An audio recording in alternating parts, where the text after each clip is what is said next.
ஒரு அழகான ஒரு கதை. அந்த கதையினுடைய பின்னணி லூக்கா 15ஆம் அதிகாரம் முதல் 3 வசனங்களில் இயேசு கிறிஸ்து கூறுவது, சகல ஆயக்காரரும் பாவிகளும் அவருடைய வசனங்களை கேட்கும்படி அவரிடத்தில் வந்து சேர்ந்தார்கள். அப்பொழுது பரிசேயரும் வேதபாரகரும் முறுமுறுத்து, இவர் பாவிகளை ஏற்றுக்கொண்டு அவர்களோடு சாப்பிடுகிறார் என்றார்கள். அவர்களுக்கு அவர் சொன்ன உவமையாவது, இயேசு கிறிஸ்து அநேக வேளைகளிலே தன்னிடத்திலே கோபம் கொள்கிறவர்கள், தன்னை சரியாக புரிந்து கொள்ளாதவர்கள், அவர்கள் எல்லோரும் தன்னை புரிந்து கொள்ளும்படியாக பல உவமைகளை வேதத்தில் சொல்லியிருக்கார். 30க்கும் மேற்பட்ட உவமைகளை இயேசு கிறிஸ்து பேசியிருக்கார். அதில் ஒரு உவமை தான் இந்த 15ஆம் அதிகாரத்தில் 3 உவமைகள் இருக்குது. முதல் உவமை ஒரு மனுஷனுக்கு 100 ஆடு இருந்தது. அதில் ஒரு ஆடு தொலைந்து போனது. அந்த ஒரு ஆட்டை தேடி அவன் சென்றான். அதை கண்டுபிடித்த போது மிகுந்த மகிழ்ச்சி அடைந்தான். 2வது உவமையில் ஒரு பெண் இருக்கிறார். அவள் கையில் 10 வெள்ளி காசு இருக்கு. அதில் ஒரு வெள்ளி காசை அவள் தொலைத்தவுடன் வீடு முழுவதும் அதை தேடி அதை கண்டுபிடித்து அது கிடைத்த உடனே மிகுந்த சந்தோஷத்தோடு தன்னுடைய நெய்பர்ஸ் அயலகத்தாரோடு சேர்ந்து கொண்டாடுகிறார் என்று நம்ம பார்த்தோம். 3வது உவமை, அதை தான் இன்று இந்த மாலை பொழுதிலே நான் உங்களோடு கூட சேர்ந்து கவனிக்க விரும்புகிறேன். இந்த 3வது உவமை 11ஆம் வசனத்திலே தொடங்கி 32ஆம் வசனத்திலே முடிகின்றது. ஒரு நீண்ட வேத பகுதி தான், ஆனால் அந்த வேத பகுதியை வாசித்தால் நன்றாக இருக்கும் என்று நான் நினைக்கிறேன். லூக்கா 15ஆம் அதிகாரம் 11 32 வசனங்களை நான் வாசிக்கிறேன். பின்னும் அவர் சொன்னது, ஒரு மனுஷனுக்கு 2 குமாரர் இருந்தார்கள். அவர்களிலே அவன் தகப்பனை நோக்கி, தகப்பனே, ஆஸ்தியில் எனக்கு வரும் பங்கை எனக்கு தர வேண்டும் என்றான். அந்தபடி அவன் அவர்களுக்கு தன் ஆஸ்தியை பங்கிட்டு கொடுத்தான். சில நாளைக்கு பின்பு இளைய மகன் எல்லாவற்றையும் சேர்த்து கொண்டு தூர தேசத்துக்கு புறப்பட்டு போய் அங்கே துன்மார்க்கமாய் ஜீவனம் பண்ணி தன் ஆஸ்தியை அழித்து போட்டான். எல்லாவற்றையும் அவன் செலவழித்த பின்பு அந்த தேசத்திலே கொடிய பஞ்சம் உண்டாயிற்று. அப்பொழுது அவன் குறைவுபட தொடங்கி அந்த தேசத்து குடிகளில் ஒருவரிடத்தில் போய் ஒட்டி கொண்டான். அந்த குடியானவன் அவனை தன் வயல்களில் பன்றிகளை மேய்க்கும்படி அனுப்பினான். அப்பொழுது பன்றிகள் தின்கிற தவிட்டினாலே தன் வயிற்றை நிரப்ப ஆசையாக இருந்தான். ஒருவனும் அதை அவனுக்கு கொடுக்கவில்லை. அவனுக்கு புத்தி தெளிந்த போது அவனின் தகப்பனுடைய கூலிக்காரர் எத்தனையோ பேருக்கு பூர்த்தியான சாப்பாடு இருக்கிறது, நானோ பசியினால் சாகிறேன். நான் எழுந்து என் தகப்பனிடத்திற்கு போய், தகப்பனே, பரத்துக்கு விரோதமாகவும் உமக்கு முன்பாகவும் பாவம் செய்தேன். இனிமேல் உம்முடைய குமாரன் என்று சொல்லப்படுவதற்கு நான் பாத்திரன் அல்ல. உம்முடைய கூலிக்காரரில் ஒருவனாக என்னை வைத்துக் கொள்ளும் என்பேன் என்று சொல்லி எழுந்து புறப்பட்டு தன் தகப்பனிடத்தில் வந்தான். அவன் தூரத்தில் வரும்போதே அவனுடைய தகப்பன் அவனை கண்டு மனதுருகி ஓடி அவன் கழுத்தை கட்டி கொண்டு அவனை முத்தம் செய்தான். குமாரன் தகப்பனை நோக்கி, தகப்பனே, பரத்துக்கு விரோதமாகவும் உமக்கு முன்பாகவும் பாவம் செய்தேன். இனிமேல் உம்முடைய குமாரன் என்று சொல்லப்படுவதற்கு நான் பாத்திரன் அல்ல என்று சொன்னான். அப்பொழுது தகப்பன் தன் ஊழியக்காரரை நோக்கி, நீங்கள் உயர்ந்த வஸ்திரத்தை கொண்டு வந்து இவனுக்கு உடுத்தி இவன் கைக்கு மோதிரத்தையும் கால்களுக்கு பாதரட்சிகளையும் போடுங்கள். கொழுத்த கன்றை கொண்டு வந்து அடியுங்கள். நாம் புசித்து சந்தோஷமாக இருப்போம். என் குமாரனாகிய இவன் மரித்தான், திரும்பவும் உயிர்த்தான், காணாமல் போனான், திரும்பவும் காணப்பட்டான் என்றான். அப்படியே அவர்கள் சந்தோஷப்பட தொடங்கினார்கள். அவனுடைய மூத்த குமாரன் வயலில் இருந்தான். அவன் திரும்பி வீட்டுக்கு சமீபமாய் வருகிற போது கீத வாக்கியத்தையும் நடன கழிப்பையும் கேட்டு ஊழியக்காரர்கள் ஒருவனை அழைத்து, இது என்ன என்று விசாரித்தான். அதற்கு அவன், உம்முடைய சகோதரன் வந்தார். அவர் மறுபடியும் சுகத்துடனே உம்முடைய தகப்பனிடத்தில் வந்து சேர்ந்தபடினாலே அவருக்காக கொடுத்த கன்றை அடிப்பித்தார் என்றான். அப்பொழுது அவன் கோபமடைந்து உள்ளே போக மனதில்லாதிருந்தான். தகப்பனோ வெளியே வந்து அவனை வருந்தி அழைத்தான். அவன் தகப்பனுக்கு பிரதியுத்தரமாக, இதோ இத்தனை வருஷ காலமாய் நான் உமக்கு ஊழியம் செய்து ஒரு காலம் உம்முடைய கற்பனையை மீறாமல் இருந்தும் என் சிநேகிதரோடே நான் சந்தோஷமாய் இருக்கும்படி நீர் ஒரு காலம் எனக்கு ஒரு ஆட்டுக்குட்டியையாவது கொடுக்கவில்லை. வேசிகளிடத்தில் உம்முடைய ஆஸ்தியை அழித்து போட்ட உம்முடைய குமாரனாகிய இவன் வந்தவுடனே கொழுத்த கன்றை இவனுக்காக அனுப்பித்தீரே என்றான். அதற்கு தகப்பன், மகனே, நீ எப்போதும் என்னோடு இருக்கிறாய். எனக்குள்ளதெல்லாம் உன்னுடையதாக இருக்கிறது. உன் சகோதரனாகிய இவனோ மரித்தான், திரும்பவும் உயிர்த்தான், காணாமல் போனான், திரும்பவும் காணப்பட்டான். ஆனபடியினாலே நாம் சந்தோஷப்பட்டு மகிழ்ச்சியாக இருக்க வேண்டுமே என்று சொன்னான் என்றார். இந்த உவமைக்கு பல தலைப்புகள் கொடுக்கலாம். ட்ரெடிஷ்னலாக நம்முடைய பாரம்பரியமாக இந்த உவமையை கெட்ட குமாரனுடைய உவமை என்று அழைப்போம்.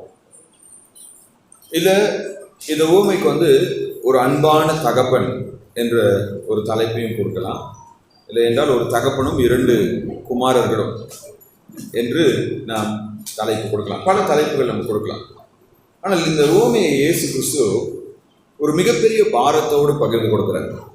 He is sharing this parable with a great burden.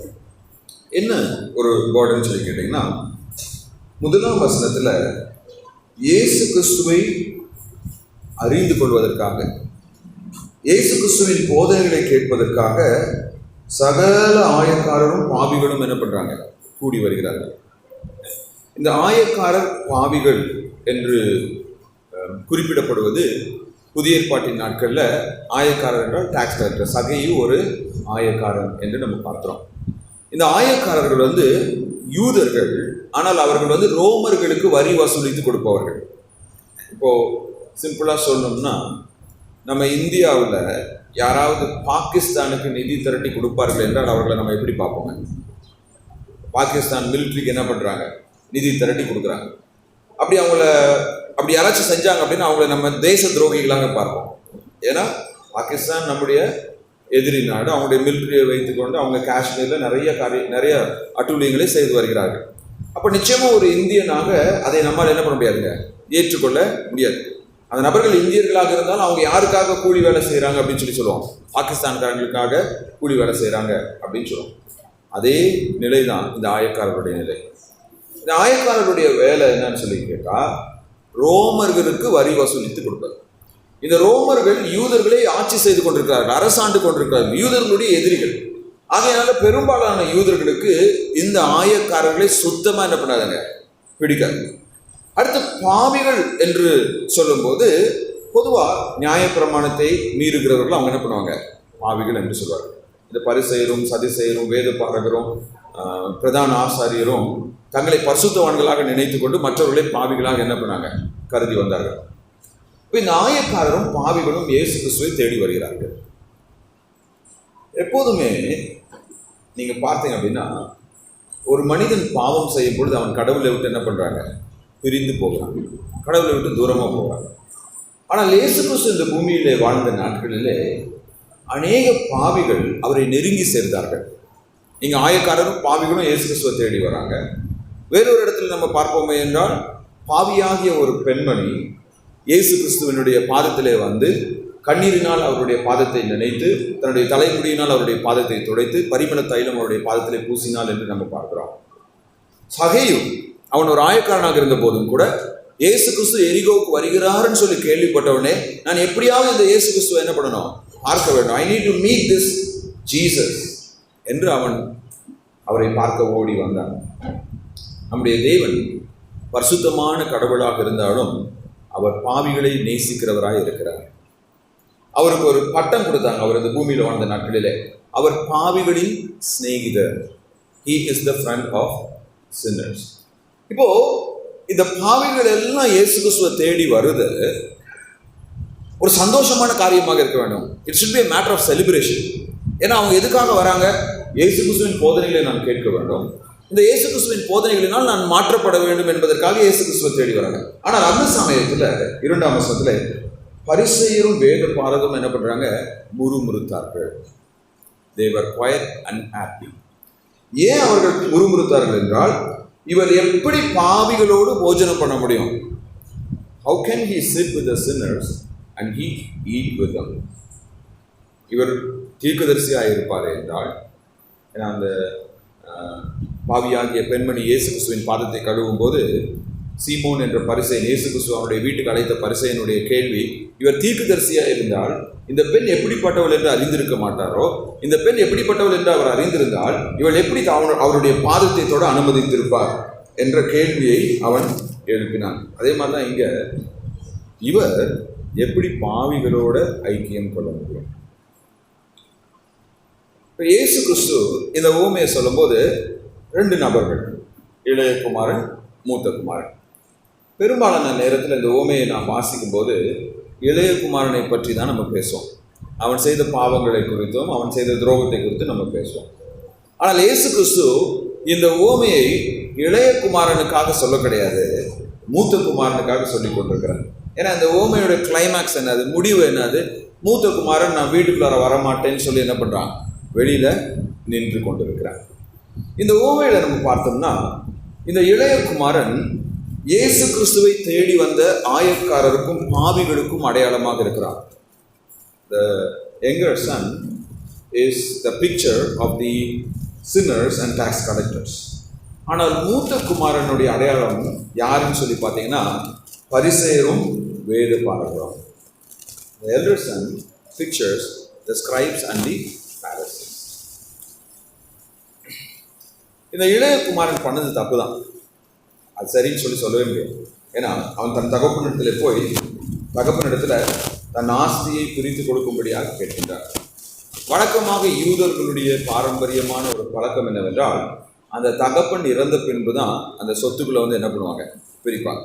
சொத்துக்களை பிரிக்கிறப்போ எப்படி பிரிப்பாங்கன்னா, வழக்கமாக மூத்த மகனுக்கு 2 மடங்கு, அந்த 2 மடங்கை அவன் பெற்றுக்கொண்டதுக்கு அப்புறம் தான் மீதி எல்லாத்தையும், இப்போ 10 பிள்ளைகள் இருக்கிறாங்க அப்படின்னா அந்த தகப்பனுடைய சொத்தை 11 பாகங்களாக பிரிப்பாங்க.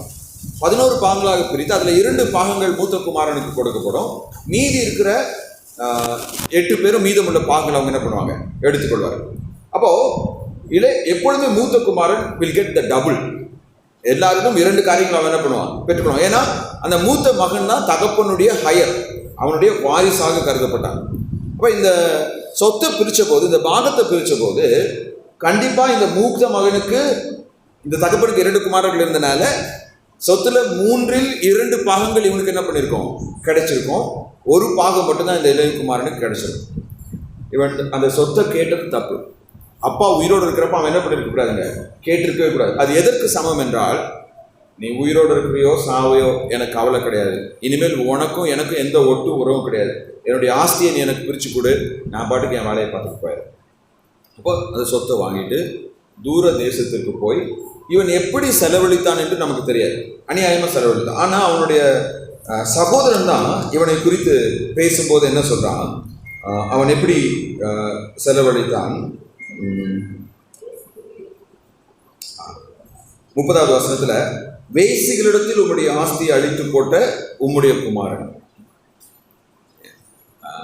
அநேக நேரத்தில் இதை ஸ்கிட்டாக ப்ளே பண்ணும்போது நான் பார்த்துருக்கேன்.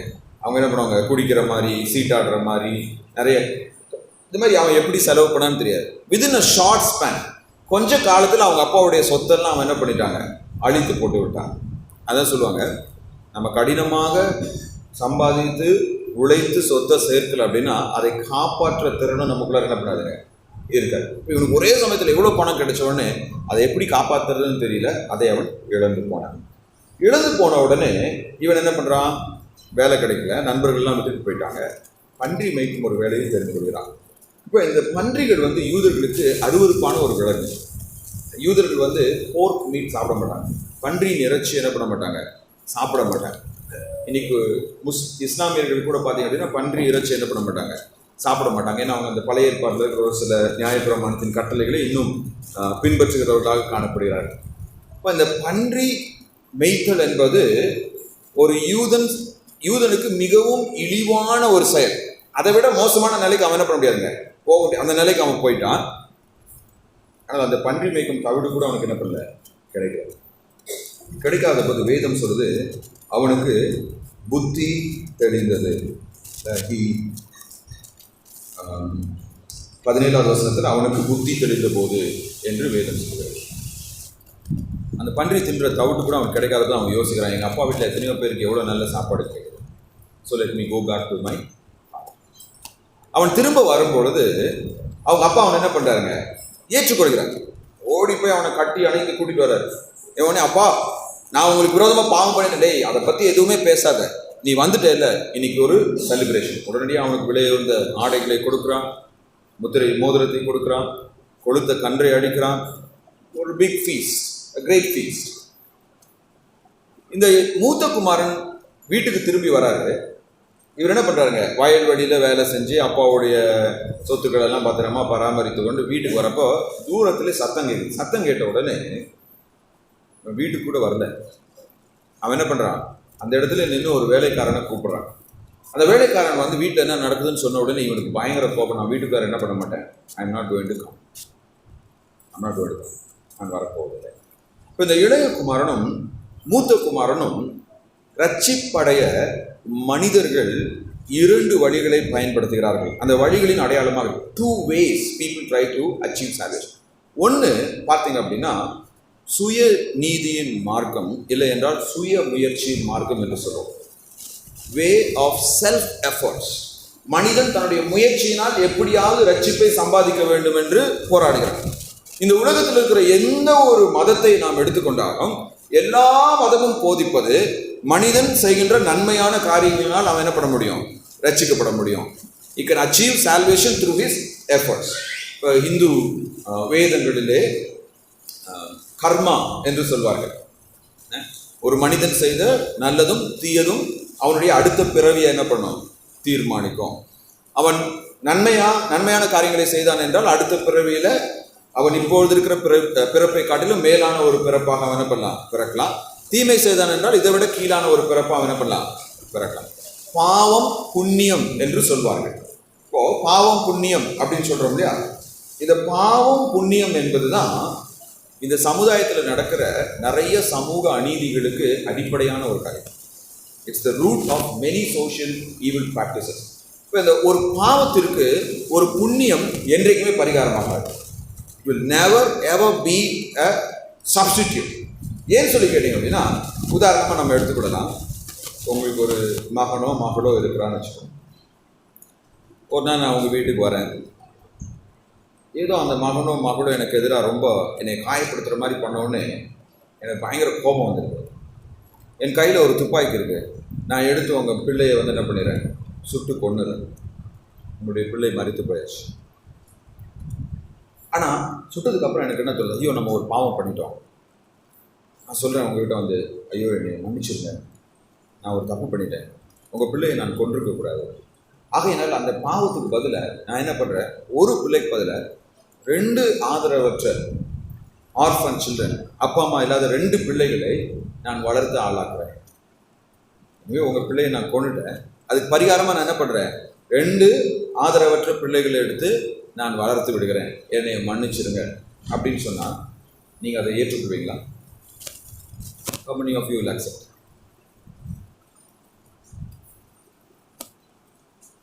அந்த 2 உயிரை நான் வளர்க்கிறது உங்களுடைய பிள்ளையுடைய உயிரை நான் கொன்றதற்கு பரிகாரமாகுங்களா? இல்லை. இதுதான் இன்னைக்கு இந்து மதம் போதிக்கின்ற ஒரு தர்மம். என்ன தர்மம்? நீ ஒரு தப்பு பண்ற, அந்த தப்புக்கு நீ ஒரு புண்ணியம் பண்ணனா இந்த பாவம் வந்து என்ன பண்ணிடும், பரிகரிக்கப்பட்டுரும்.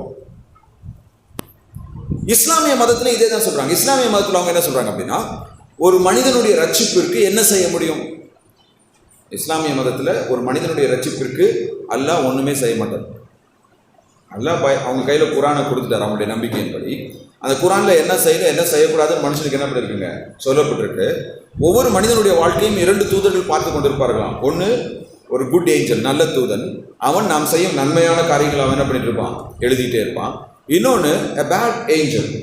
அந்த தூதன் என்ன பண்ணுவான் அப்படின்னு சொல்லி கேட்டீங்க அப்படின்னா, அவனை பேட் ஏஞ்சல் நம்ம சொல்ல முடியாது. an angel who records the bad things we do. நாம் செய்கின்ற கெட்ட காரியங்களை பதிவு செய்கின்ற ஒரு தூதன். அந்த தூதன் நாம் செய்கிற கெட்ட காரியங்கள்லாம் அவன் என்ன பண்ணுவான், பதிவு செய்து கொண்டே இருப்பான். கடைசியா நியாய தீர்ப்பு நாளிலே மனிதன் கடவுளுக்கு முன்பதாக நிற்கும் போது இவன் செய்த நன்மை இவன் செய்த தீமை இதை வச்சுதான் அவனுடைய வாழ்க்கையை வந்து என்ன பண்ணுவாரு, கடவுள் நியாயம். இப்ப இந்த உலகத்தில் இருக்கிற எல்லா மதமும் மனிதன் தன்னுடைய முயற்சியினால் ரட்சிப்பை சம்பாதிக்க வேண்டும் என்று போதிக்குது.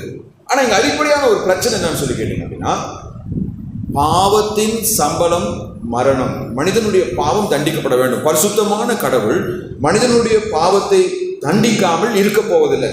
அவர் பாவியை நேசிக்கிறவராக இருந்தாலும் கூட அவர் பாவத்தை வெறுக்கிறவராக இருக்கிறார். அப்ப மனிதனுடைய பாவத்திற்கான தண்டனை அவன் அனுபவித்தே ஆக வேண்டும். அந்த தண்டனை என்னதுங்க, பாவத்தின் சம்பளமாகிய மரணம். பாவம் செய்கிற ஆத்துமா சாகும். அதன் பொருள் பாவம் செய்கின்ற நபர் எரி நரகத்திலே தள்ளப்பட வேண்டும். கடவுளிடத்திலிருந்து அவர்கள் நித்தியமாக பிரிக்கப்பட வேண்டும். இதுதான் கடவுளுடைய சட்டம். நாம் செய்கின்ற எந்த ஒரு புண்ணிய காரியமும் ஏசாயா தீர்க்கதரிசன புஸ்தகத்திலே வேதம் சொல்கிறது, நம்முடைய நற்காரியங்கள் அவருடைய பார்வையிலே அழுக்கான கந்தையாய் இருக்கிறது. They are like filthy rags. எபிரேய மொழியிலே அழுக்கான கந்தை என்று சொல்லும்போது பெண்கள் மாதம் ஒரு முறை தங்களுடைய அசுத்தத்திற்கு பயன்படுத்தும் துணிக்கு சமமாய் இருக்கிறது. It's like their napkins. அதை பெண்கள் என்ன பண்ணுவாங்க, யாருக்குமே தெரியாம மூடி மறைத்து என்ன பண்ணுவாங்க, டிஸ்போஸ் பண்ணிடுவாங்க. அதே போலதான் நாம் செய்கின்ற புண்ணிய காரியங்கள், நம்முடைய பாவ காரியங்கள் இல்லைங்க, நம்ம செய்கின்ற பாவிகளாகிய நாம் செய்யும் புண்ணிய காரியங்கள் தேவனுக்கு முன்னாடி எப்படி இருக்குங்க, நாம் வெட்கப்பட்டு ஒளிந்து கொள்ள வேண்டிய நிலையில் அது இருக்கிறது. ஏன்னா நான் பாவியா இருக்கிறனால, பாவியாகிய நான் எவ்வளவு புண்ணியம் செய்தாலும் அதை கடவுளால் என்ன பண்ண முடியாதுங்க, ஏற்றுக்கொள்ள முடியாது. ஏன்னா அவர் பரிசுத்தமான தேவன், நான் பாவியாய் இருக்கிறேன். ஆனா தேவன் ரட்சிப்பிற்கு ஒரே ஒரு வழியை தான் வச்சிருக்கார். எபேசியர் 2ஆம் அதிகாரம் 8, 9, 10 நாம் அதை வாசிக்கிறோம். கிருபையினாலே விசுவாசத்தை கொண்டு ரட்சிக்கப்பட்டீர்கள், இது உங்களால் உண்டானதல்ல, இது தேவனுடைய ஒருவனும் பெருமை பாராட்டாதபடிக்கு இது தேவனுடைய ஈவு என்று பரிசுத்த வேதாகமம் கூறுகிறது. பாவ மனிதனால் தன்னைத்தானே ரட்சித்துக் கொள்ள ஒன்றும் செய்ய முடியாது. இதை பரிசேயர்களும் வேதபாரர்களும் என்ன பண்ணுங்க, புரிந்து கொள்ளவில்லை. இப்ப இந்த 2 மகன்களுமே குற்றவாளிகள் தான். எப்படி இந்த 2 மகன்களும் குற்றவாளிகள் சொல்லி கேட்டீங்கன்னா, ஒருத்தன் அப்பாவுக்கு கீழ்ப்படியாம அப்பாவை புரிந்து கொள்ளாமல் இருந்தா, இன்னொருத்தன் அப்பாவுக்கு கீழ்ப்படிந்து கொண்டே அப்பாவை புரிந்து கொள்ளாமல் இருந்தான். One son disobeyed his father and he did not know his father. The other son was obeying his father yet he did not know his father. இப்போ இந்த மூத்த குமாரன் அவங்க அப்பா சொன்னதெல்லாம் அவன் என்ன பண்றான், செய்யறான். அப்பாவுடைய பாதையில் அவன் என்ன பண்றான், போய் கொண்டிருக்கிறான். ஆனால் அவனுக்கும் அவங்க அப்பாவுக்கு எந்த ஒரு புரிதல், he never understood who his father is. பரிசேயருடைய பிரச்சனை அதுதான். இப்போ இயேசு கிறிஸ்து இந்த ஓமையை சொன்ன போது அவர் என்ன பண்றாருன்னா, இந்த ஆயக்காரரும் பாவிகளும் மட்டும் தன்னோடு இருக்கணும்னு சொல்லி விரும்பல, பரிசேயரும் சதுசேயரும் வேதபாரகரும் தன்னோடு இருக்க வேண்டும் என்று அவர் விரும்பினார். அப்ப இந்த தகப்பன் அந்த மூத்த குமாரனிடத்துல கெஞ்சும் போது அவன் சொல்றான், ப்ளீஸ் கம், தயவு செய்து உள்ளவா, எனக்குள்ளது எல்லாம் யாருக்கு, உன்னுடையது. What I have is yours, இது உன்னுடைய வீடு, இந்த கொண்டாட்டம் உனக்காகவும் சேர்த்து நீ இதில் அனுபவிக்கணும்னு சொன்னப்ப அவன் வரல. ஏன் அவன் வரலன்னு சொல்லி கேட்டீங்க அப்படின்னா, அவனும் அவனுடைய அப்பாவை உண்மையா நேசித்தான். அவன் எதை நேசித்தான்னு சொல்லி கேட்டீங்கன்னா, அவன் அப்பாவுடைய ஆஸ்தியை நேசித்தான். அவன் தன்னுடைய முயற்சிகளினால் தான் எல்லாராலும் அங்கீகரிக்கப்பட வேண்டும் என்று அவன் அவங்க அப்பாவை பார்த்தான். எனக்கு அன்பானவர்களே, நான் ஒரு கவிதை வாசித்துக் கொண்டிருக்கும் போது ஒரு இஸ்லாமிய கவிஞர் எழுதின ஒரு சின்ன கவிதையை நான் வாசித்தேன். அந்த கவிதையில அந்த இஸ்லாமிய கவிஞர் என்ன சொல்றாருன்னா, இறைவா, நான் சொர்க்கத்தின் மீது ஆசை கொண்டு அந்த சொர்க்கத்திற்கு செல்ல வேண்டும் என்று உன்னை நான் தேடினால் எனக்கு அந்த சொர்க்கத்தை கொடுக்காது. நான் நரகத்திற்கு பயந்து அந்த நரகத்திற்கு பயந்ததினால் உன்னை நான் தேடுவேனே என்றால் அந்த நரகத்தில் என்னை தள்ளிவிடு. நான் உன்னை உண்மையாக நேசித்தால் மட்டும் என்னை நீ ஏற்றுக்கொள். அந்த கவிதையை நான் வாசித்த போது எத்தனை கிறிஸ்தவர்கள் இந்த எண்ணம் கொண்டவர்களாக இருக்கிறார்கள் என்று நான் சிந்தித்தேன். பல வேளைகளில் நம்ம என்ன பண்ணுறோம், நீ பாவம் பண்ணால் நரகத்துக்கு போயிடுவோன்னு சொல்லி பயம் காட்டி மனிதர்களை ரட்சிப்புக்குள்ளார வழி நடத்துகிறோம்.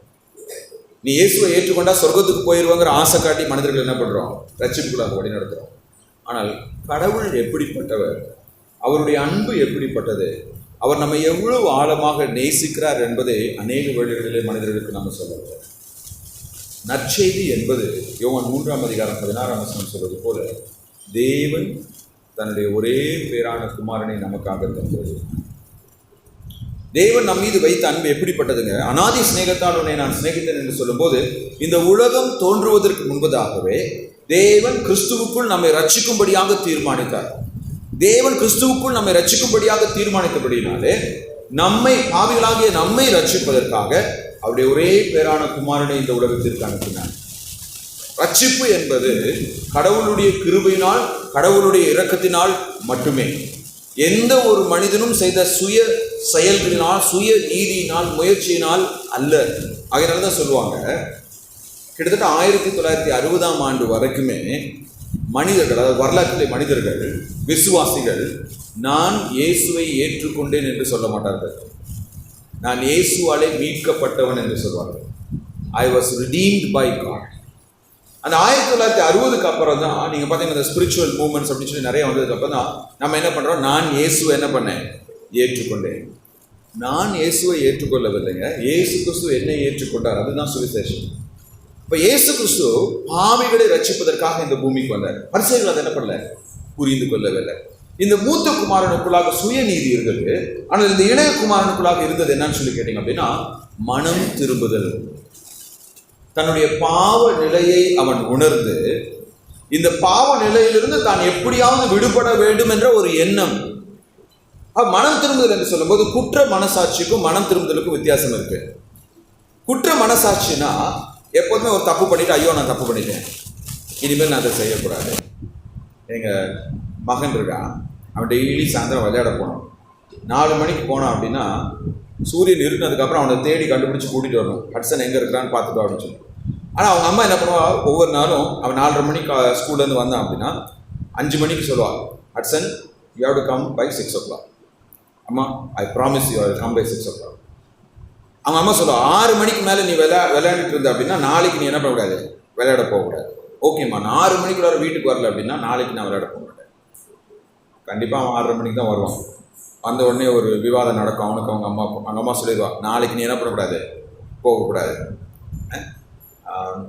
அடுத்த நாள் சரியாக 4:30 மணிக்கு மெதுவாக ஆரம்பிப்பான். அம்மா நான் இன்னைக்கு விளையாட போகிறேம்மா. அவங்க சொல்லிடு, நேற்று நீ வர கிடையாது, யூ டி நாட் கம். உடனடி அவனோட ரியாக்ஷன் எப்படி இருக்கணும், ஆமாம்மா ப்ளீஸ்மா ப்ளீஸ்மா இன்னைக்கு ஒரு நாள் மட்டும் என்னை இன்னைக்கு கண்டிப்பாக நான் என்ன பண்ணுவேன், 6 மணிக்கு முன்னாடி வந்துடுவேன் ப்ளீஸ். அப்போ அவன் அந்த ப்ளீஸ்ன்னு கேட்குறப்போ என்னுடைய மனைவியால் நோன்னு சொல்லி என்ன பண்ண முடியாதுங்க, சொல்ல முடியாது. அப்போ ஆண்டவர் எதை விரும்புகிறார் என்றால், நாம் அவர்கிட்ட போயிட்டு ப்ளீஸ் என்று கேட்கணும்னு சொல்லி விரும்புகிறேன். ஆண்டவரே, நான் ஒரு பாவி, என்னுடைய பாவத்தை மன்னித்து என்னை உங்களுடைய பிள்ளையாக நீர் ஏற்றுக்கொள்ளுங்கள். ரட்சிப்பின் முதல் படி அதுதாங்க, பாவத்திலிருந்து மனம் திரும்புவது. குற்ற மனசாட்சிங்கிறது யூதாஸ்குள்ள இருந்தது. அவன் சொன்னான், நான் குற்றமற்ற ரத்தத்தை காட்டி கொடுத்தேன் என்று சொல்லி அவன் என்ன செஞ்சுட்டாங்க, தற்கொலை செய்து கொண்டான். நிறைய மனிதர்கள் இன்றைக்கு குற்ற மனசாட்சியோடு வாழ்ந்து கொண்டிருக்கிறார்கள். ஆனால் அவர்கள் கடவுள் இடத்திலே வருவதில்லை. ஒரு முறை 2 நினைக்கிறேன் 4 வருடங்களுக்கு முன்பதாக கோயம்புத்தூரில் ஒரு பெரிய ஒரு பாஸ்டர்ஸ் ஐக்கியத்தை உருவாக்கி அந்த கூட்டத்துக்கு வந்து அந்த கோயம்புத்தூர்லேருந்து ஒரு முக்கியமான ஒரு அரசியல் தலைவர் என்ன பண்ணாங்க, அழைத்து அனுப்பினார்கள். அப்போ அந்த அரசியல் தலைவர் வந்து அந்த கூட்டத்துக்கு வந்தவர், அந்த கூட்டத்தை ஒருங்கிணைத்த அந்த போதகர், தலைமை போதகர்கிட்ட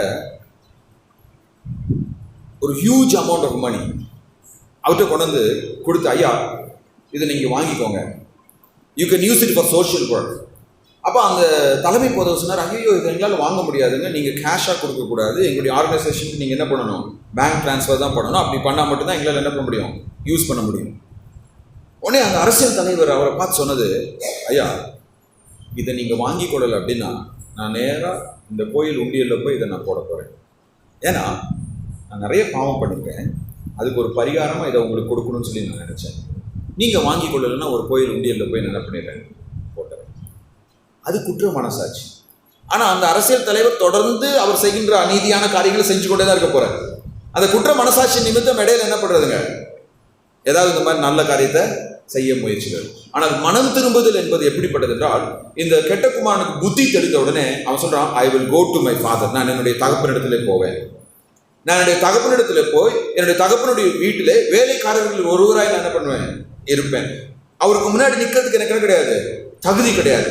நான் போய் அவர்கிட்ட என்ன விண்ணப்பம் பண்ணுவேன்னா, அப்பா என்னுடைய பாவத்தெல்லாம் மன்னிச்சிருங்க, நான் செஞ்ச தப்பெல்லாம் மன்னிச்சிருங்க, உங்க வீட்டில் ஒரு வேலைக்காரனை நீங்க என்ன பண்ணுங்க, என்னை வைத்துக் கொள்ளுங்கள். ரட்சிப்பு எதில் தொடங்குதுங்க, நம்முடைய பாவத்தை உணர்ந்து என் வாழ்க்கையை நான் மாற்றிக்கொள்ள வேண்டும். என் வாழ்க்கையை நான் மாற்றிக்கொள்ள வேண்டுமே என்றால் என் தகப்பன் இடத்திற்கு நான் போக வேண்டும். என்னுடைய ஒரே நம்பிக்கை யாரு? என்னுடைய தகப்பன் தான். இந்த பன்றியின் தவிடு கூட எனக்கு கிடைக்காத இந்த நிலையிலிருந்து நான் மாற வேண்டும் என்றால் என்னுடைய தகப்பனால் மட்டும்தான் எனக்கு என்ன பண்ண முடியும்? உதவி செய்ய முடியும். அப்ப இயேசு கிறிஸ்து இங்க என்ன சொல்றாரு? பரிசேயர்களாக நீங்களாக இருந்தாலும் சரி, பாவிகளாக இருந்தாலும் சரி, நீங்கள் இருவரும் என்னிடத்திலே வரும்பொழுது நிச்சயமாக உங்களுடைய பாவங்களை மன்னித்து நான் ஏற்றுக்கொண்டு உங்களுக்கு ஒரு புதிய வாழ்வை தருவேன். அநேக வேளைகளில் கீழ்ப்படியாமையின் பிள்ளைகள் ரட்சிக்கப்படுவது சுலபம், கீழ்ப்படியும் பிள்ளைகள் மீட்கப்படுவது மிக கஷ்டம். ஏன்னா அந்த பரிசேயன் தனக்குள்ளாக என்ன நினைச்சிட்டு இருக்கான்? ஐ ஆம் குட். இவன் தன்னை ஏன் நல்லவன் சொல்லி நினைச்சிட்டு இருக்கான்னு சொல்லி கேட்டீங்கன்னா, இவன் தன்னை பிறரோடு ஒப்பிட்டு பார்க்கிறான். he is comparing himself with others. எப்போதுமே நாம் பொறாமை கொள்ளும்போது யாரை பார்த்து பொறாமை கொள்ளும்னா, நம்மை விட நல்லா இருக்கிறவங்களை பார்த்து பொறாமைப்படும். ஆனா நம்மை நியாயப்படுத்துவதற்கு நம்ம எப்பொழுதுமே யாரோட நம்மளை கம்பேர் பண்ணுவாங்க? நம்மளை விட மோசமானவர்களோட நம்மளை என்ன பண்ணுவோம்? கம்பேர். அவங்கள விட நான் என்னது நல்லது. அப்ப இந்த பரிசேயன் இயேசு கிறிஸ்து லூக்கா 18ஆம் அதிகாரத்தில் ஒரு உவமையை சொல்றாரு. ஒரு ஆயக்காரனும் ஒரு பரிசேயனும் என்ன பண்றாங்க? ஜெபம் பண்ண போகும்போது அந்த ஆயக்காரன் பரிசேயன் ஜெபம் பண்றப்ப எப்படி ஆரம்பிக்கிறான்னா, ஆண்டவரே, நான் ஒரு பாவியை போல ஆயக்காரனை போல இல்லாததுக்காக உண்மை நான் என்ன பண்றேன்? ஸ்தோத்திரிக்கிறேன். நான் வாரத்துல 2 நாள் உபவாசம் இருக்கிறேன். என்னுடைய தசம பாகங்களை நான் என்ன பண்றேன்? கொடுக்குறேன் அப்படின்னு சொல்லி இவன் என்ன பண்றான்? தனக்கு தானே அவன் கடவுளுடைய சமூகத்தில் வந்து நிற்கும்போது அவன் தன்னை எப்படி நீதிமானாக பார்க்கிறான்? பிறரோடு தன்னை ஒப்பிட்டு பார்க்கிறான். ஆனால் இந்த ஆயக்காரனும் தன்னை யாரோட ஒப்பிட்டு பார்க்கிறான்? கடவுளோட ஒப்பிட்டு பார்க்கிறான். கடவுளோடு தன்னை ஒப்பிட்டு பார்த்ததுனால் வானத்திற்கு அண்ணாந்து பார்க்க கூட அவனுக்கு என்ன கிடையாதுங்க? தைரியம் இல்லை. அவன் தன்னுடைய மார்பில் அடித்துக்கொண்டு அவன் சொன்னதெல்லாம், பாவியாக என் மீது இரக்கமாயிரும். Have mercy on me, I must sin. அநேக வேளைகளிலே நம்ம சர்ச்சுக்கு போகலாம், இந்த மாதிரி ஆவிக்குரிய கூட்டங்களிலே நாம் பங்கு பெறலாம், வேதம் வாசிக்கலாம், நம்முடைய காணிக்கைகளை சரியாக நாம் கொடுக்கலாம், உபவாசம் கூட இருக்கலாம். ஆனால் அந்த கீழ்ப்படிதல் எல்லாமே கர்த்தர் மீது இருக்கின்ற அன்பினால் இல்லாமல் இருக்கலாம். We may treat religion like a transaction. இந்த மூத்த குமாரனுக்கு அவங்க அப்பாவுக்கு கீழ்ப்படிவது ஒரு பிஸ்னஸ் மாதிரி. அவன் ஏன் கீழ்ப்படினா, இந்த சொத்தெல்லாம் எனக்கு வரும், I'm going to receive all these things.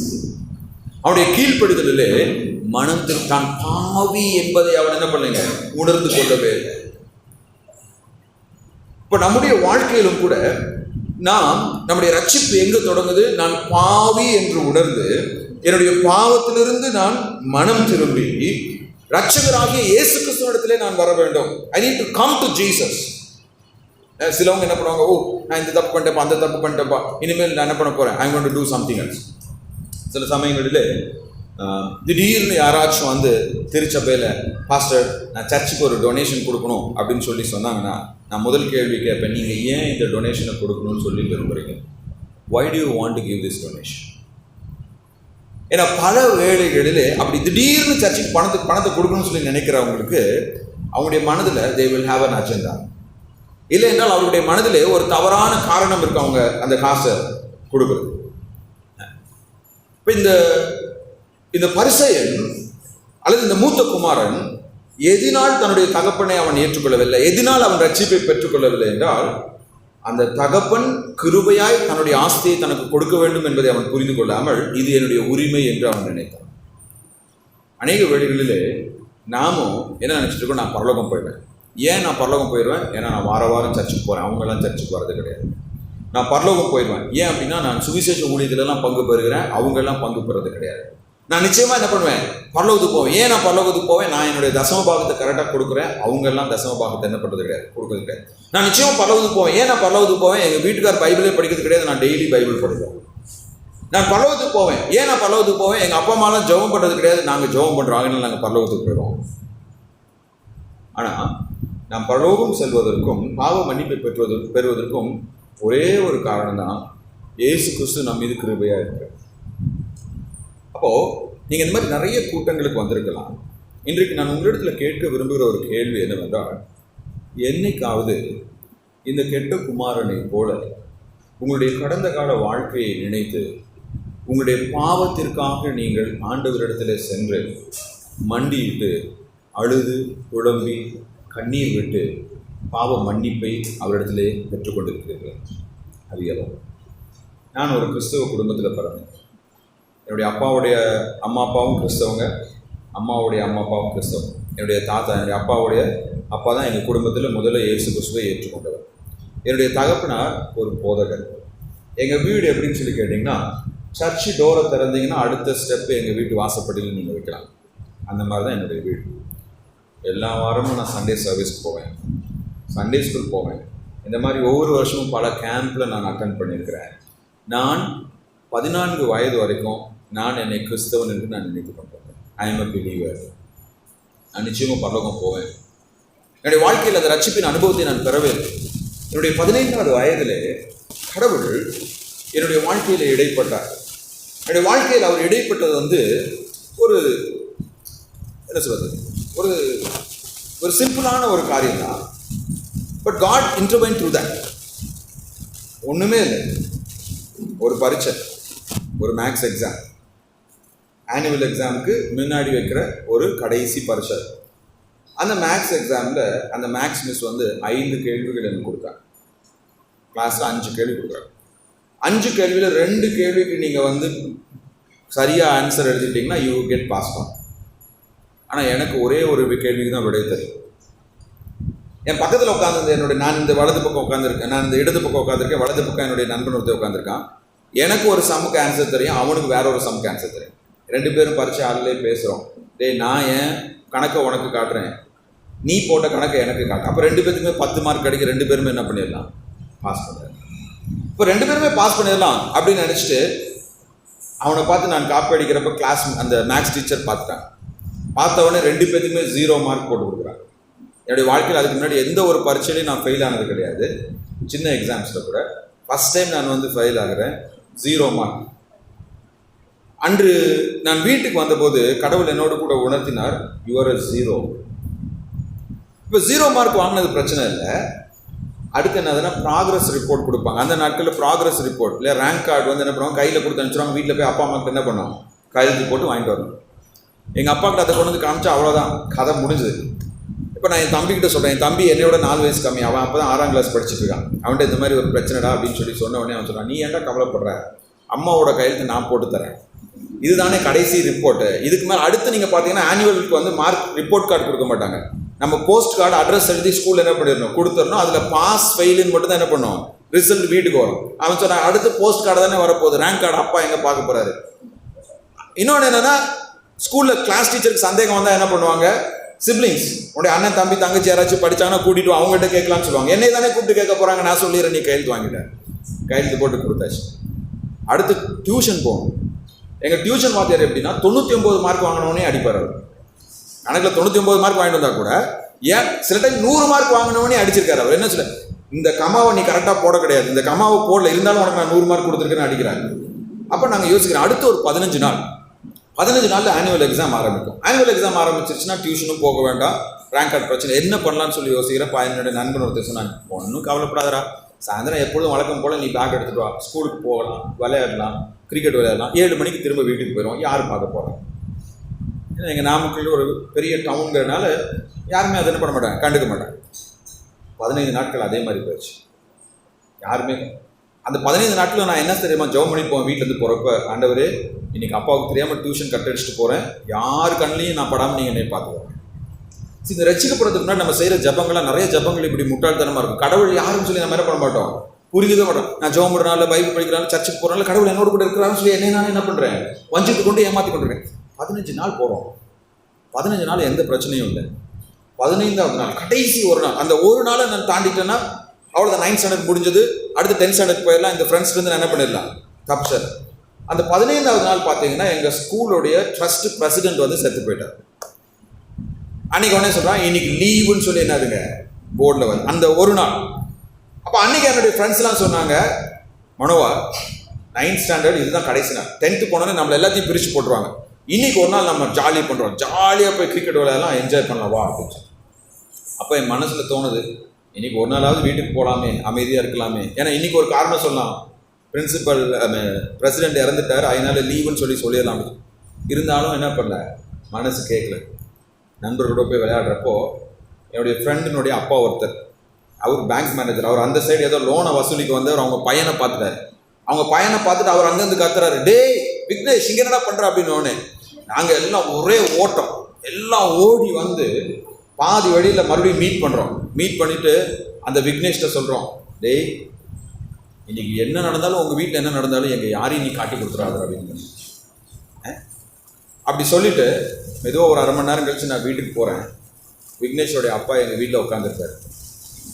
நான் போன உடனே அவருடைய ஃபர்ஸ்ட் ஸ்டேட்மெண்ட் இதுதான், ஏங்க நீங்க ஒரு ஃபாதரா இருக்கீங்க, ஊருக்கெல்லாம் உபதேசம் பண்றீங்க, உங்க பையனே இப்படி இருந்தா எங்க பசங்களெல்லாம் நாங்க எப்படி வளர்க்குறோம்?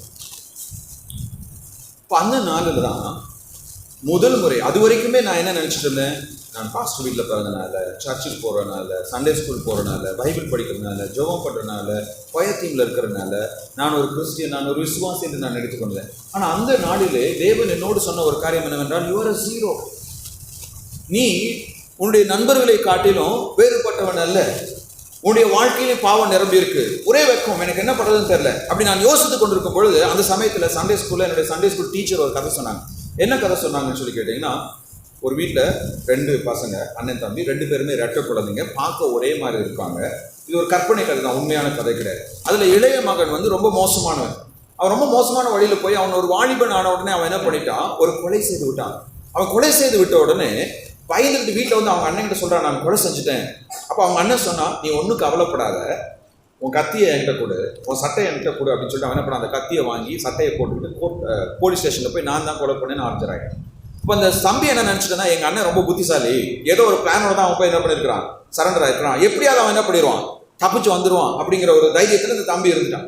ஆனால் திடீர்னு ஒரு நாள் இவனுக்கு ஒரு கடிதம் வருது. அந்த கடிதம் அவனுடைய அண்ணன் வந்து ஜெயிலேருந்து எழுதுறான். அந்த கடிதத்தை இவன் எடுத்து படிக்கும்போது அந்த கடிதத்தில் சொல்றது, தம்பி இந்த கடிதத்தை படிக்கும்போது ஒருவேளை நான் உயிரோடு இருக்க மாட்டேன், எனக்கு தூக்கு தண்டனை நியமிக்கப்பட்டிருக்கு, நீ செய்த கொலைக்காக நான் என்னுடைய உயிரை நான் கொடுக்க போறேன். நான் எதுக்காக இதை செஞ்சேன் அப்படின்னா, நீ இனிமேல் உன்னுடைய தவறான பாதையில் போகக்கூடாது. இந்த கதையை கேட்ட உடனே எனக்கு ஒரே சிரிப்பு. எனக்கு ஏன் சிரிப்புன்னு சொல்லி கேட்டீங்கன்னா, எனக்கு ஒரு தம்பி இருக்கான்.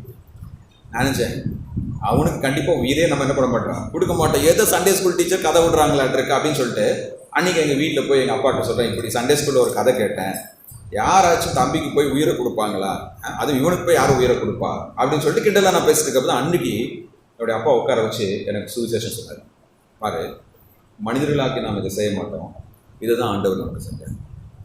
பாவிகளாகிய நாம் அந்த பாவத்தின் தண்டனையை அனுபவிக்கக்கூடாதுங்கிறதுக்காக இயேசு கிறிஸ்து இந்த பூமிக்கு மனிதனாய் வந்து நம்முடைய மூத்த சகோதரனாய் நமக்காக கல்வாரி சிலுவையிலே மரித்து நம்முடைய பாவத்தை சுமந்து 3ஆம் நாள் உயிர் திறந்து நமக்கு பாவ மன்னிப்பை கொடுக்க ஆயத்தமாகிறார். That was the first time. என்னுடைய 15வது வயதில் தான் அந்த நற்செய்தி என்றால் என்னவென்று எனக்கு தெளிவாக தெரியும். நற்செய்தி என்றால் என்ன? பாவியாகிய என்னை நேசிக்கும் தேவன் மனு உருவேற்று எனக்காக வந்து எனக்காக பரிகார பலியாய் சிலுவையிலே மரித்து உயிர்த்தெழுந்து அவரை நான் விசுவாசிக்கும் பொழுது அவர் எனக்கு பாவ மன்னிப்பையும் மீட்பையும் கொடுக்கின்றார். தி கிரேட் கிராண்ட் நியூஸ். அன்றைக்கு தான் நான் என்னுடைய வீட்டில் அன்று இரவு நான் என்னுடைய ரூமில் போய் ஜெபம் பண்ணேன். ஆண்டவரே, இத்தனை நாட்கள் நான் உங்களுடைய அன்பை புரிந்து கொள்ளவில்லை. Help me to love you, help me to accept you. நான் ஆண்டவராகிய இயேசு கிறிஸ்துவை அந்த நாளில் என்னுடைய சொந்த ரட்சகராக நான் ஏற்றுக்கொண்டேன். அவருடைய பிள்ளையை நான் வாழ தொடங்கினேன். இன்னைக்கு ஒருவேளை என்னை போல உங்களிலே ஒரு சிலர் ஆலயத்திற்கு போகலாம், கூட்டங்களில் பங்கு பெறலாம், ஒருவேளை கொயர் டீமில் இருக்கலாம், இல்லை கடவுளுக்கு காணிக்கை கொடுக்கலாம், பைபிள் வாசிக்கலாம், ஜெபம் பண்ணலாம். ஆனால் நான் எப்படி அந்த 14 வயது வரைக்கும் அந்த மூத்த குமாரனை போல வாழ்ந்து கொண்டிருந்தேனோ அதே மாதிரி உங்களுடைய வாழ்க்கை இருக்கலாம். எப்போதுமே பிறரோடு நம்மை ஒப்பிட்டு பார்த்து அவர்களை விட நான் நல்லவன் சொல்லி நம்ம நினைச்சிட்டு இருக்கலாம். ஆனால் ஆண்டவர் எதை விரும்புகிறார் என்றால், நாம் ஒவ்வொருவரும் நம்முடைய பாவத்தை உணர்ந்து அந்த பாவத்திலிருந்து மனம் திரும்பி நமக்காக தன்னுடைய ஜீவனை ஈந்த இயேசு கிறிஸ்துவை நாம் விசுவாசிக்க வேண்டும். வேதம் சொல்லுது, விசுவாசத்தினால் நீதிமான் பிழைப்பான். இயேசு கிறிஸ்துவோடு கூட சிலுவையில் தொங்கின அந்த கல்வன் அவன் செய்ததெல்லாம் என்னதுங்க, ஒரே ஒரு சிறிய ஜெபம் தான். ஆண்டவரே, உம்முடைய ராஜ்யத்தில் நீங்கள் என்ன பண்ணுங்க, நினைத்துக் கொள்ளுங்கள். அவன் பரலோக வாழ்வை பெற்றான். அந்த இயேசு கிறிஸ்துவின் பாவ மன்னிப்பையும் மீட்பையும் நாம் பெற்றுக்கொள்வதற்கு நாம் செய்ய வேண்டிய காரியம் ஒன்றே ஒன்று தான். மனப்பூர்வமாய் நம்முடைய பாவங்களை உணர்ந்து அந்த பாவங்களிலிருந்து மனம் திரும்பி ஒரு புதிய வாழ்க்கை வாழ வேண்டும் என்று இயேசு கிறிஸ்துவினிடத்திலே நம்முடைய பாவங்களை அறிக்கையிட்டு அவருடைய மீட்பிற்காக நாம் ஜெபிக்கும் பொழுது அவர் நிச்சயமாக நம்முடைய பாவங்களை மன்னித்து நம்மை ஏற்றுக்கொள்வார். இன்றைக்கு நான் இங்கே வந்து பிரசங்கம் பண்ணுறேன் அப்படின்னா அதுக்கு ஒரு முக்கியமான ஒரு காரணம், அன்றைக்கு ஆண்டவர் என்னுடைய வாழ்க்கையிலே கிரியை செய்தார். அந்த ஒரு சின்ன ஒரு எளிமையான கதை தான், சண்டே ஸ்கூலில் நான் கேட்ட கதை. அதுதான் என்னுடைய வாழ்க்கையை மாற்றியது. ஒருவேளை இந்த மாலை பொழுதிலே how many of you have experienced salvation in your life? அந்த இயேசு கிறிஸ்துவானவர் அருளும் அந்த ரட்சிப்பை தனிப்பட்ட முறையிலே உங்களிலே எத்தனை பேர் உங்களுடைய வாழ்க்கையிலே ருசி பார்த்துருக்கிறீர்கள்? நான் சர்ச்சுக்கு போகிறேன், நான் பைபிள் படிக்கிறேன், இல்லை நான் இதுதான் முதல் முறை ஃபஸ்ட் டைம் ஒரு கேம்புக்கு வந்திருக்கேன், ஒரு கிறிஸ்தவ கூட்டத்தில் நான் வந்திருக்கிறேன், இதுக்கு முன்னாடி இயேசப்பாவை பற்றி நான் கேள்விப்படுறது கிடையாது, இதுக்கு முன்னாடி நான் ரட்சிப்பை பற்றி கேள்விப்படுது என்று நீங்கள் சொல்லலாம். இல்லை நீங்கள் பல வருடம் சர்ச்சுக்கு போகிறவங்களா இருக்கலாம். ஆனால் உங்களுடைய வாழ்க்கையிலே அந்த தனிப்பட்ட ரட்சிப்பின் அனுபவம் இருக்கிறதா? அந்த தனிப்பட்ட ரட்சிப்பின் அனுபவத்தை நீங்கள் பெற்றுக்கொள்ளவில்லை என்றால் இன்றைக்கு தேவன் உங்களை அதை பெற்றுக்கொள்ளும்படியாக அழைக்கிறார். ஒருவேளை நீங்கள் நான் ரட்சிக்கப்பட்டேன், நான் ஆண்டவருடைய பிள்ளையாக இருக்கிறேன் அப்படின்னு சொன்னால் கடவுள் இந்த மாலையில் எதற்காக நம்மை அழைக்கிறார் என்றால், இந்த மீட்பின் செய்தியை அறியாமல் எத்தனையோ மனிதர்கள் வாழ்ந்து கொண்டிருக்கிறாங்க. அவர்கள் ஒவ்வொருவரும் இந்த மீட்பின் செய்தியை அறிய வேண்டும். ஒவ்வொரு நாளும் ஆயிரக்கணக்கான மக்கள் செத்து கொண்டிருக்கிறாங்க இந்த மீட்பின் செய்தியை அறியாமல். அவர்களுக்கு நான் அதை அறிவிக்க வேண்டும். அதை குறித்து தான் நாளைக்கு நான் ஆக்விலா பிரிஸ்கில்லாவுடைய வாழ்க்கையை குறித்து பேசும்பொழுது நான் இன்னும் அதிகமாக அதை குறித்து பேசுவேன், ரட்சிக்கப்பட்டவர்களுடைய கடமை என்னவென்று. ஆனால் இன்றைக்கு how many of you have realized your sin and accepted Jesus as Savior? ஒருவேளை அதை நீங்கள் ஏற்கனவே செய்திருப்பீர்கள் என்றால் இந்த நாளிலே கர்த்தருக்கு நன்றி உள்ளவர்களாக இந்த இடத்தை விட்டு போகலாம். இல்லை, அதை நான் செய்யவில்லை, நான் ரட்சிக்கப்பட்டிருக்கிறேன்னு எனக்கு தெரியல, I am not sure whether I am saved or not என்ற ஒரு கேள்வி, ஒரு போராட்டம் உங்களுக்குள்ளாக இருக்குமே என்றால், இங்கே நிறைய பாஸ்டர்ஸ் இருக்கிறாங்க. தயவுசெய்து இந்த மாலை நேர கூட்டம் முடிந்ததுக்கப்புறம் யாராவது ஒரு போதகர் இடத்துல, இல்லை என்றால் உங்களுடைய சபையில் இருக்கிற மூத்த விசுவாசிகள் இடத்துல நீங்கள் பேசுவீர்கள் என்றால் அதை குறித்து மேலும் அவர்களுக்கு விளக்கம் கொடுப்பார்கள். ஆண்டவருடைய ஆசை அந்த மூத்த குமாரனும் வீட்டுக்குள்ளார வரணும், இளைய குமாரனும் வீட்டுக்குள்ளார வரணும். நாம் ஒவ்வொருவரும் அவருடைய ரட்சிப்பை பெற்றுக்கொள்ள தேவன் நமக்கு கிருபை பாராட்டுவாருங்க. ஆமென்.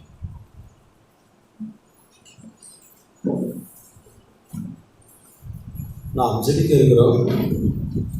அதற்கு முன்பதாக இந்த மாணவர்களில் இந்த ஒரு விஷயத்தை